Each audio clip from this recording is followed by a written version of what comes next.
Hello, അപ്പം നമ്മുടെ ഒരു പുതിയൊരു വീഡിയോയിലേക്ക് എല്ലാവർക്കും സ്വാഗതം.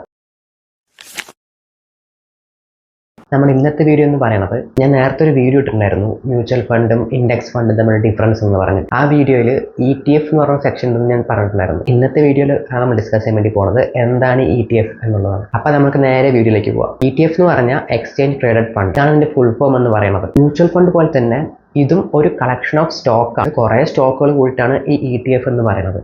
ഈ ETF നമുക്ക് നേരെ സ്റ്റോക്ക് മാർക്കറ്റിൽ പോയിട്ട് വാങ്ങിക്കാനും വിൽക്കാനൊക്കെ പറ്റും. അതാണ് ഇതിൻ്റെ ഒരു പ്രത്യേകത എന്ന് പറയുന്നത്. സിമ്പിളായിട്ട് പറഞ്ഞു കഴിഞ്ഞാൽ ETF എന്ന് പറയുന്നത് സ്റ്റോക്ക് മാർക്കറ്റിൻ്റെയും മ്യൂച്വൽ ഫണ്ടിൻ്റെയും ഒരു കോമ്പിനേഷനാണ്.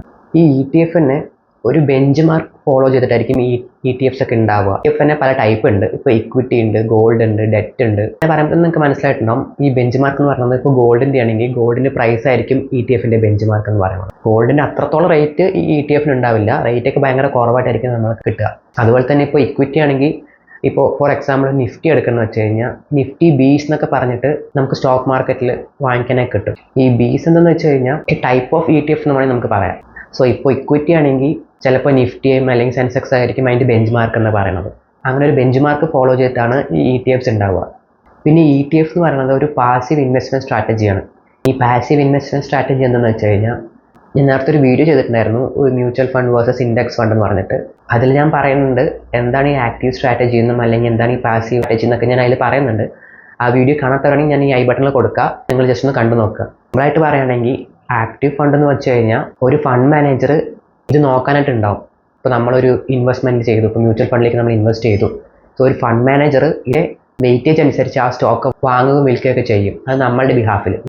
ഇനി പാസീവ് ഇൻവെസ്റ്റ്മെൻറ്റ് സ്ട്രാറ്റജി എന്ന് പറഞ്ഞു കഴിഞ്ഞാൽ ഒരു ഫണ്ട് മാനേജർ അവിടെ ഉണ്ടാവില്ല. ഇത് പോണതൊക്കെ ഒരു ബെഞ്ച് മാർക്കിൻ്റെ അടിസ്ഥാനത്തിലായിരിക്കും. ഇപ്പോൾ Nifty 50 എന്ന് പറഞ്ഞു കഴിഞ്ഞാൽ നല്ല പെർഫോം ചെയ്യുന്ന 50 സ്റ്റോക്കിലായിരിക്കും ഈ എമൗണ്ട് പോവുക. വൺസ് ആ 50 കമ്പനിയിൽ നിന്ന് ഏതെങ്കിലും ഒരു കമ്പനി മാറ്റി വേറൊരു കമ്പനിയാണ് അവിടെ ആഡ് ഓൺ ചെയ്തതെങ്കിൽ നമ്മൾ ഓട്ടോമാറ്റിക്കായിട്ട് ഈ അഡ്ജസ്റ്റ് ആയി പോകും.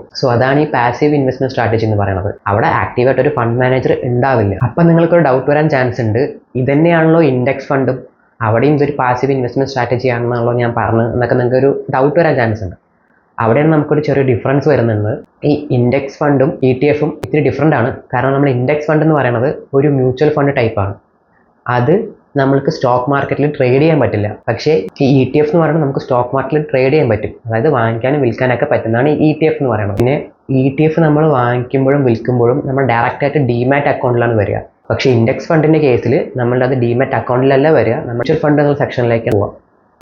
ചുരുക്കി പറയുകയാണെങ്കിൽ ഇൻഡെക്സ് ഫണ്ടും സ്റ്റോക്ക് മാർക്കറ്റ് നമ്മളൊരു ബന്ധമില്ല, അതൊരു മ്യൂച്വൽ ഫണ്ട് സെക്ഷനാണ്, അത് ആ വഴിക്കാണ് പോവുക. പക്ഷേ ETF എന്ന് പറയുന്നത് നമ്മൾ യൂഷ്വലി നോർമൽ ഒരു ഷെയർ വാങ്ങിക്കുകയും വെക്കുകയും ചെയ്യുന്ന പോലെ നമ്മൾക്ക് ട്രേഡ് ചെയ്യാൻ പറ്റുന്ന ഒരു സാധനമാണ് ഈ ETF എന്ന് പറയുന്നത്.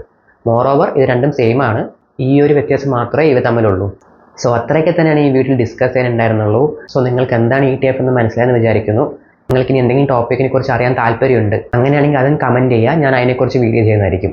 വീഡിയോ ഇഷ്ടപ്പെട്ട ജസ്റ്റ് ഒന്ന് ലൈക്ക് ചെയ്യുക, ഇഷ്ടപ്പെട്ടില്ലെങ്കിൽ ഡിസ്ലൈക്ക് ചെയ്യുക, ചാനൽ ഇഷ്ടപ്പെട്ട ജസ്റ്റ് ഒന്ന് സബ്സ്ക്രൈബ് ചെയ്യുക. അപ്പോൾ കുറേ ആൾക്കാരുടെ ഇടയിൽ എൻ്റെ വീഡിയോസ് കൂടി നിങ്ങൾക്ക് നോട്ടിഫിക്കേഷൻ വരുന്നതായിരിക്കും. അപ്പോൾ അത്രയൊക്കെ തന്നെ ഈ വീഡിയോയിൽ പറയാനായിട്ടുണ്ടായിരുന്നുള്ളൂ. Thank you for watching and see you in the next video. By.